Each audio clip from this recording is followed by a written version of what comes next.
Hare Krishna. We are studying the fourth chapter of Bhagwat Gita as it is, and the name of this chapter is Transcendental Knowledge, which means that it is the knowledge of divine, absolute, supreme personality of Godhead, which is beyond the temporary material world, which we see and experience all around us. It is our supreme fortune that we are studying Bhagavad Gita as it is, and the speaker is Sri Krishna himself, who is the supreme personality of Godhead. Srila Prabhupada says that God means that he must have all the six opulences in completeness, and it is only Krishna who has all the beauty, all the wealth, all intelligence, all strength, all fame, and in spite of having everything, he is completely detached. Srila Prabhupada says that anyone who has all these six opulences is God, and nobody other than Krishna has all the six opulences, and this is why Krishna is God. Krishna in Sanskrit means all attractive, and we must realize that the Supreme Krishna personally is speaking to each one of us for our good. And in spite of knowing that Bhagavad Gita and Krishna are non-different, still, if we don't listen and try to understand, then it's very unfortunate. But I am absolutely confident that we have understood the importance of Bhagavad Gita, so we will read and understand every verse of Bhagavad Gita. Now, let us read the verse number 25 of chapter number 4. Devameva apare yagyam yoginah paryupasate brahmagnau apare yagyam yagyenev upjuhvati devamev apare yagyam yoginah paryupasate brahmagnau apare yagyam yagyenev upjuhvati. Devam, in worshipping the demigods, eva, like this, apare, some, yagyam, sacrifices, yoginah, the mystics, paryupasate, worship perfectly, Brahma, the absolute truth, Agnav, in the fire of, apare, others, yagyam, sacrifice, yagyena, by sacrifice, ev, thus, upjuhvati, worship.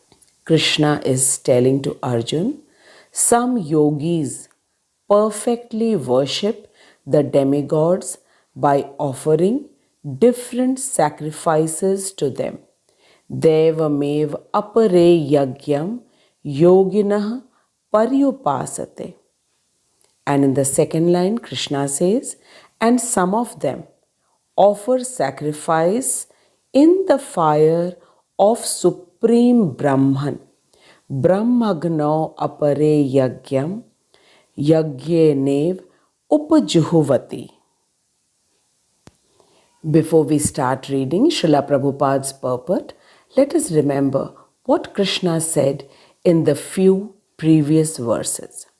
Krishna told Arjun that a person who does all his work only for the pleasure of Krishna actually performs a fire sacrifice and is a perfect yogi of the highest order.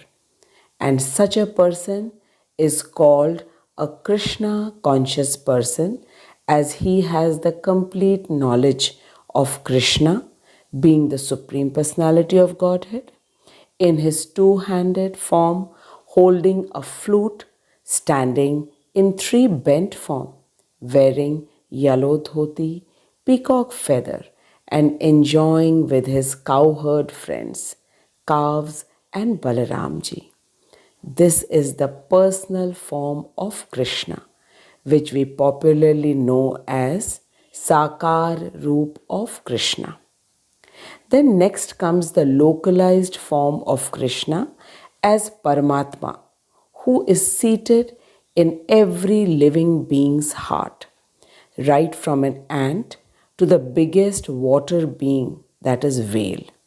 And then comes the divine effulgence of Krishna, which is the Divya Jyoti, emanating from the spiritual body of Krishna. This divine effulgence is popularly called as Brahma Jyoti or Nirakar Brahma. Srila Prabhupada says that a person who knows all pervading aspect of Krishna, localized aspect of Krishna as Paramatma, and personal form of Krishna as Yashoda Nandan Krishna is truly a self realized person. Now, let us read the purport of Srila Prabhupada and understand this very important verse very nicely. Srila Prabhupada says that the people who are always absorbed in the thoughts of Krishna, they are called a perfect yogi, and their every work is only for the happiness of Krishna because they can see and feel Krishna's presence everywhere in the form of air, water, fire, earth, and sky. And they see Krishna as Paramatma in every living being, whether it is an ant or a dog, a bird or a tree or any human being or maybe water creatures. And a Krishna conscious person knows that all pervading Krishna and the Paramatma form of Krishna and Yashoda Nandan Krishna is one. A Krishna conscious person is ever grateful to Krishna for everything. So he offers his each and everything to Krishna and does everything for the pleasure of Krishna. But every person is not a Krishna conscious person. And this is why the other varieties of fire sacrifices is recommended in the Vedas. In today's verse, Krishna says that the people who want to enjoy this temporary material world worship the demigods and offer them all the material things, and in return, the demigods also give them material things such as good house, good job, good family, etc. etc. Such people are called Sakam Karmi, and the yagya done by them is called Dravya Yagya. Dravya means all the material things. Srila Prabhupada says that Krishna conscious people also do Dravya Yagya, but their intention is entirely different from the Sakam Karmis. A Krishna conscious person knows that everything in this material world belongs to Krishna, be it any fruit, vegetable, grains, and in every person, birds, animals, trees, Krishna is present as Paramatma in everyone and in everything. So everything should be offered to Krishna. A Krishna conscious person knows that his real identity is eternal servant of Krishna, and a servant is meant to serve the master. So a Krishna conscious person always intends to make Krishna enjoy, and he himself does not want to enjoy the material creation of Krishna. This is the main difference between a Sakam Karmi and a Krishna conscious person. Both they do Dravya Yagya. A Sakam Karmi worships the demigods to have all the material things, and he offers all the material things in the Yagya.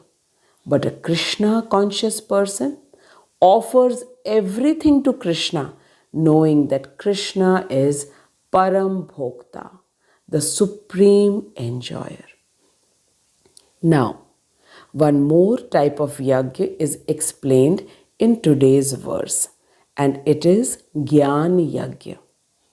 Gyan Yagya is done by the people who have the complete knowledge that everything is temporary in this material world, and God cannot be temporary, so God is impersonal or Nirakar.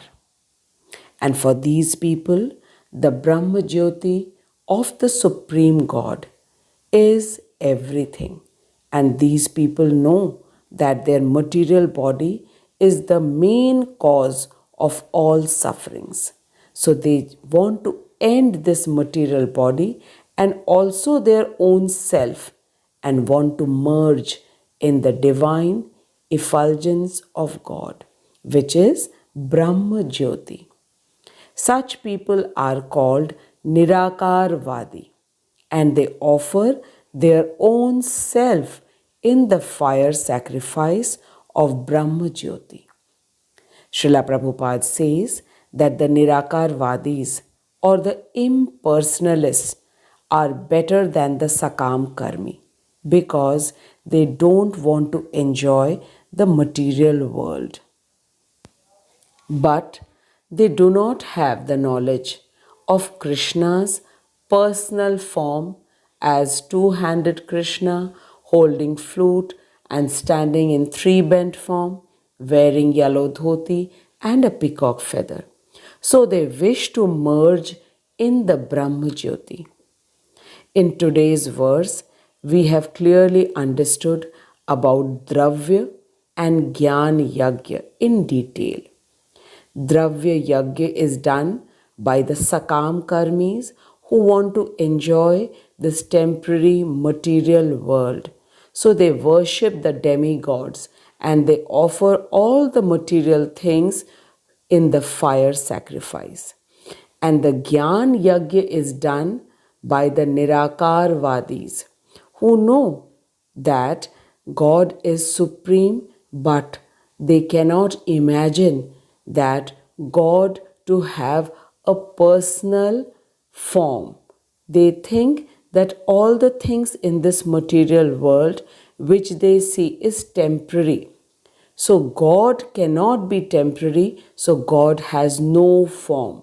And for the Nirakarvadis, God is impersonal, formless in the form of Brahma Jyoti. So we have understood the Dravya Yagya and Gyan Yagya in detail, and we have understood who are the doers of Dravya Yagya and Gyan Yagya.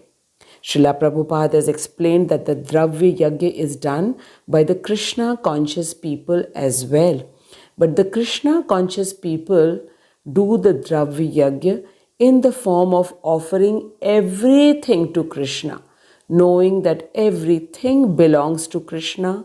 Krishna is Param Bhokta, so he should be offered everything, and they have everything in the prasad of Krishna, in the form of the remnants of Krishna. So we have understood Dravya Yagya and Gyan Yagya in detail. Now we will come to know about some other varieties of Yagya which is done by the Brahmacharis and Grihasthas.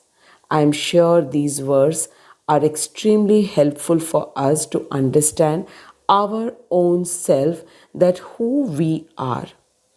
Am I a Sakam Karmi or a Nirakarvadi or a Krishna conscious person?